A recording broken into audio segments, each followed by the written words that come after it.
আসসালামু আলাইকুম, আশা করি সকলে ভালো আছেন। আজকে একটু ভিন্ন অ্যাঙ্গেল থেকে আপনাদের সামনে আসলাম। তো আজকে যে দেখতে পাচ্ছেন এই যে ফ্যান, হ্যাঁ এটা একটা চার্জার ফ্যান। এই ফ্যানটা আসলে আমার এক ফ্রেন্ডের, আমাকে দিছে ঠিক করতে। এই ফ্যানটার আসলে মেইন যে সমস্যা যে দেখতে পাচ্ছেন, এই পাওয়ার কর্ড নাই। সো এটা এখন বানা দিতে হবে, ভিতর থেকে তা আটকি নেয় না, একদম ডাইরেক্ট করে দিব। মডিউলার সিস্টেম ছিল, এখন আমরা আনমডিউলার করে দেবো। আর হলে আসি, আর ব্যাকগ্রাউন্ড দেখে একটু কনসিডার করবেন, কারণ হলে থাকলে এক রুমে চারজন থাকি, অনেক কাহিনী করে থাকতে হয়। সো এখন খুব ডেঞ্জারাস অ্যাঙ্গেল থেকে ক্যামেরা সেট আপ করে দাঁড়াইছি। সো এখন আমরা এই ফ্যানটা খুলবো। এই ফ্যানটা ওনার ভাষ্য মতে 3-4 বছর পরে পরে আসছিল। সো এটা একটা লেড অ্যাসিড ব্যাটারি যুক্ত ফ্যান, 6 ভোল্ট। সো আমরা এখন এটাকে ডিসঅ্যাসেম্বল করি। So চলুন শুরু করা যাক আজকের ভিডিও।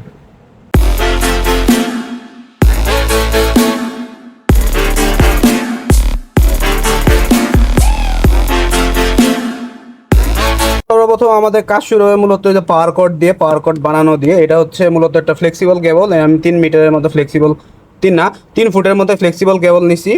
আর একটা 2 পিন প্লাগ নিছি। এখানে প্রায় 150 টাকার মতো তার এবং প্লাগ আছে।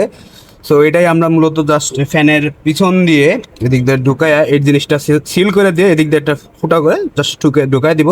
এখন সবার আগে দেখতে হবে যে যেহেতু হলো লেড অ্যাসিড ব্যাটারির ফ্যান, যেহেতু পড়েছিল, এটার যে পিছে ব্যাটারির আছে, এই ব্যাটারিগুলো ঠিক আছে কিনা। ঠিক না থাকারই কথা। So আমরা এখন ব্যাটারিটা খুলে নিব। সো ব্যাটারি খুলতে চাইলে আমার আসলে ক্যামেরা অ্যাঙ্গেলটা ঠিক হইতেছে না আসলে, এই সেটা কোনোদিন ভিডিও করিও নাই। সো আমরা ব্যাটারিটা সময় সর্বপ্রথম খুলে নিব। ফ্যানের মোটর টোটর সব ঠিক আছে কিনা তাও জানি না, সব এগুলো চেক দিতে হবে। খুলে আগে, সবার আগে দেখি ব্যাটারিটা খুলি, কারণ এই ফ্যানের সমস্ত যেহেতু লেড অ্যাসিড ব্যাটারির ফ্যান, তো সর্বপ্রথম ব্যাটারিটাই নষ্ট হয়। এই যে এটা হচ্ছে কেনেডি ব্যাটারি লাগানো। যেহেতু এখন গরমকাল, আর চার্জার ফ্যানের জনপ্রিয়তা বেশ ভালো পরিমাণ, যার কারণে আসলে এই ফ্যানগুলোর এখন দেখতে গেলে, এখন যদি কিনতে যান আপনি প্রায় 4,000 কি 5,000 টাকার মতো নিবে মার্কেট বেঁধে, মানে আর কি যার কাছ থেকে যেরকম রাখতে পারে।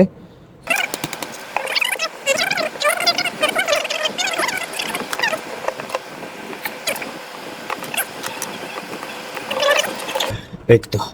তো ব্যাটারি খুলতে পারছি, এখন মাল্টিমিটার দিয়ে মেজার করব। যদিও ব্যাটারিতে আসলে ভোল্টেজ থাকার কথা না। So আমরা এখন ভোল্টেজ রেঞ্জে যদি সেট করি, so as usual battery dead হওয়ার কথা। সো এখন এই ব্যাটারিটা ডেড। সো আমরা এখন ফ্যান খুলে নেব, ভিতরে ইন্টারনাল কম্পোনেন্টগুলো ঠিক আছে কিনা দেখতে হবে। তো আমার কাছে এই স্ক্রু ড্রাইভার আছে, এটা দিয়ে খুলতে হবে, কিচ্ছু করার নাই। যদিও এটা আসলে জিনিসটা আসলে এত মোটা স্ক্রুর সাথে ছোট চিকন স্ক্রু ড্রাইভার যায় না আসলে।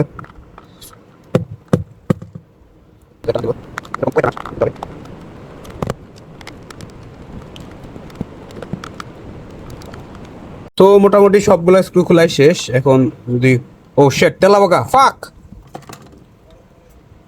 যাই হোক এগুলা থাকেই, পুরান জিনিস। সো এটা আসলে ভাবছিলাম ট্রান্সফর্মার বেস্ট হবে, তা না, দেখি এটা ট্রান্সফর্মার বেস্ট না, এটা দেখতেছি পুরা সার্কিট বোর্ড বেস্ট। যাই হোক, এই নিচের পার্টটা ফালাই দিই আমরা। এটা এখন পরিষ্কার করে নিতে হবে কি সর্বপ্রথম। সো আমরা এখন পরিষ্কার করে নিলাম। তেলাপোকা ছিল ভিতরে, কিচ্ছু করার নাই। সো এখানে সাব সার্কিট আছে একটা, দুইটা। এটা হচ্ছে মেইন পিসিবি, আর এটা হচ্ছে চার্জিং সার্কিটটা। সো আমরা এখন এই জিনিসটা খুলবো, যেহেতু আমাদের পাওয়ার বের করতে হবে এটার থেকে। আমরা এখন এই পিসিবির থেকে স্ক্রুটা সরাই নিলাম। সো মূলত এই পিসিবিটা হচ্ছে আসল পিসিবি, এইখান থেকে মডিউলার সিস্টেম করা। সো এটা হচ্ছে সম্ভবত চার্জিংয়ের কাজে ব্যবহৃত হয়। এটা ঠিক আছে কিনা তাও জানি না, এটা এগুলো দেখি পাওয়ার দিয়ে দেখতে হবে। পাওয়ার দিয়ে দেখবো। এখানে আগে আমি চার্জার দিয়ে ফুটা করবো, এই যে এখান দিয়ে ফুটা করে আসলে এই জিনিসটা হাঁটায় দিব, হাঁটায় দিয়ে এখানে ডাইরেক্ট করে দিব। দেন এখানে আর কি এসি প্লাগ ইন স্কোয়ার করে দিব।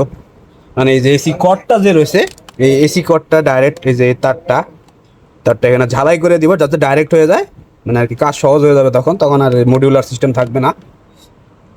আমরা আসলে ফ্যানের ভিতর দিয়ে, এই যে ফ্যানের বডিতে আসলে এরকম ফুটা করে তার ঢুকে এদিকটা বের করে নিছি, যাতে আসলে টান, এখন গিরু দিয়ে দিতেছি যাতে আসলে টান পড়লে ওই তারগুলো যাতে খুলে না আসে, সেই সিস্টেম করতেছি। পরে আবার আঠা দিয়ে গ্লুগান দিয়ে লাগাই দিব সেফটি পারপাসে। সো আমরা এখন এই বোর্ডে এখানে সরাসরি ঝালাই করে দিব দুইটা তার। এটা যেহেতু ফেস নিউট্রাল থাকবে এখানে, সো আর কোনো কিছু দেখবো না। আসলে মূলত এখানে পাওয়ার দিয়ে দেখতে হবে যে এখানে ঠিক আছে কিনা।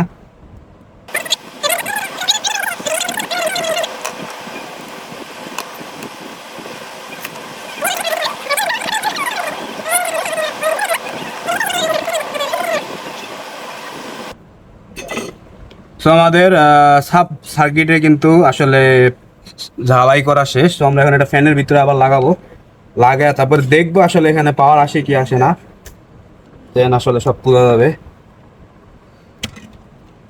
তো আমরা এখন ফ্যানের ভিতরে আসলে সব সিটি সেট আপ করি। আমাদের কিন্তু বিদ্যুতের আসলে তার লাগানো শেষ, এই যে কর্ড। আমরা যদি এখন বিসমিল্লাহ বলে এখানে দেই, যা আছে কপালে হবে কিছু একটা। আমাদের কিন্তু ফ্যানে আসলে এখানে কিন্তু পাওয়ার চলে আসছে। সো আমরা যদি এখন দেখি ফ্যানটা চালু করি, বিসমিল্লাহ।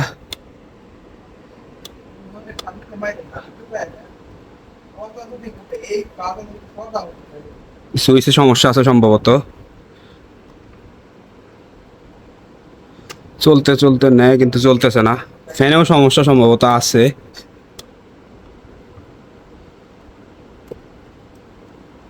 এই তো। তো ফ্যান কিন্তু চালু হয়েছে, ডিসিতে দিছি, সুইচগুলোতেও সমস্যা আছে যা বুঝলাম। তো আমাদের ফ্যান কিন্তু চালু হয়েছে, আর এর বেশি আর বাতাস হয় না নাকি? তো ফ্যানটাতে মূলত পাওয়ার দিচ্ছি, এসি পাওয়ার, এই যে চার্জ উঠতেছে কিন্তু ব্যাটারি আসলে ডেড। এখানে আসলে মাল্টিমিটার দিয়ে যদি আমি দেখি, এখানে ভোল্টেজ আসতেছে 7 কি 8, মানে আর কি ফুল লোড নো লোডে ভোল্টেজ। আমি যদি এখন অন করি, অন করলে যে চালু হয়, ডিসিতে চালু হয়, কিন্তু আসলে সুইচগুলোতে একটু ঝামেলা আছে, একটু নড়াচড়া করতে হয়,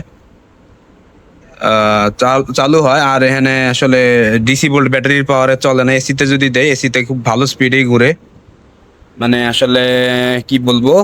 যাই হোক, ব্যাটারিটা যদি পাল্টান হয় তাহলে আসলে ব্যাটারিটার কারণে চলতে পারে ফ্যানটা। কারেন্ট চলে গেল, এখন আপাতত ফ্যান ওকে হয়েছে, ফ্যান চলে ঠিকঠাক আছে। সুইচগুলো আমি দেখে দিব, আর ব্যাটারি যদি চেঞ্জ করি তাহলে ফ্যান নতুন হয়ে যাবে, আর এটা পরিষ্কার করে দিলে মূলত ফ্যান চালানোর উপযোগী হয়ে যাবে, মানে এসি পাওয়ারে চলবে। ব্যাটারি পাওয়ারে যদি চালানো ইচ্ছা থাকে সেক্ষেত্রে তাহলে আমরা ব্যাটারিটা যদি চেঞ্জ করি, তাহলে আমাদের ব্যাটারি আসলে চার্জ ধরে রাখতে পারতেছে না, যেহেতু লেড এসিড ব্যাটারি, বেশ একটা ভালো মানেরও না এগুলা। আর এগুলা আসলে চেঞ্জ যদি করি তাহলে মনে করেন আসলে ব্যাটারিটা দিয়ে আজকে ফ্যানটা রান হবে। সো আজকের ভিডিও এই পর্যন্ত। ভিডিওটা কেমন লাগলো অবশ্যই জানাবেন, আর এই ধরনের ভিডিও পেতে চাইলে অবশ্যই চ্যানেলটাকে সাবস্ক্রাইব করবেন। আজকে এই পর্যন্ত, সকলে ভালো থাকবেন, সুস্থ থাকবেন, ধন্যবাদ।